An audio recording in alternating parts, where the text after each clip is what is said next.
va commencer par le premier cas. On donne 1 à la première entrée et 1 à la deuxième entrée.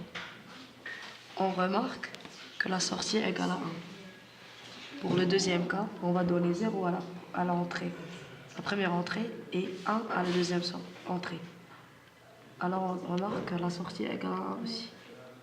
Pour le troisième cas, on va donner 1 à la première entrée et 0 à la deuxième entrée. La sortie est égale à 1 aussi. On va donner 0 à la première entrée et 0 à la deuxième sortie.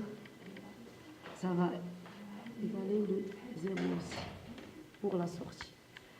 Donc les deux LED représentent l'alimentation et l'éteinte du premier et deuxième entrée.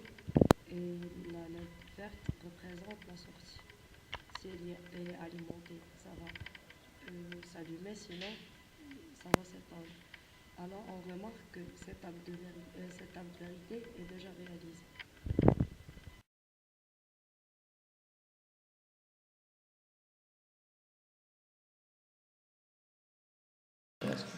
On va commencer par le premier cas, de donner 0 à la première entrée et 0 à la deuxième sortie. On remarque que la sortie est égale à 1. Dans le deuxième cas, on va donner 1 à la première entrée et 0 à la deuxième entrée. On remarque que la sortie est égale à 0. Dans le troisième cas, on va donner 0 à la première entrée et 1 à la deuxième entrée. Donc la sortie est égale à 0. Dans le dernier cas, on va donner 1 à la première entrée et 1 à la deuxième entrée. Donc on remarque que la sortie est égale à 0 aussi. Donc le montage nord est déjà réalisé.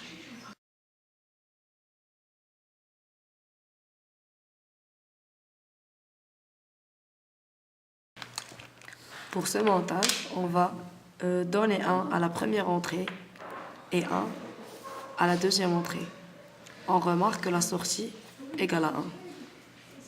Pour le deuxième cas, on va donner 0 à la première entrée et 1 à la deuxième entrée. On a la sortie égale à 0. Pour le troisième cas, on va donner 1 à la première entrée et 0 à la deuxième entrée. Donc la sortie est égale à 0. Et pour le dernier cas, on va donner 0 à la première entrée et 0 à la deuxième entrée.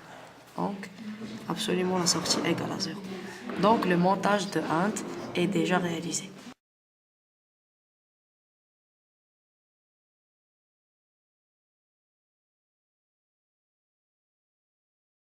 Pour le montage d'un Hunt, on va commencer par le premier cas, de donner 0 à la première entrée et 0 à la deuxième entrée. Donc la sortie, comme on remarque, est égale à 1. Pour le deuxième cas, on va donner 1 à la première entrée et 0 à la deuxième entrée. Et comme on voit, là, la sortie est égale à 1 aussi. Pour le troisième cas, on va donner 0 à la première entrée et 1 à la deuxième entrée. On remarque que la sortie est égale à 1.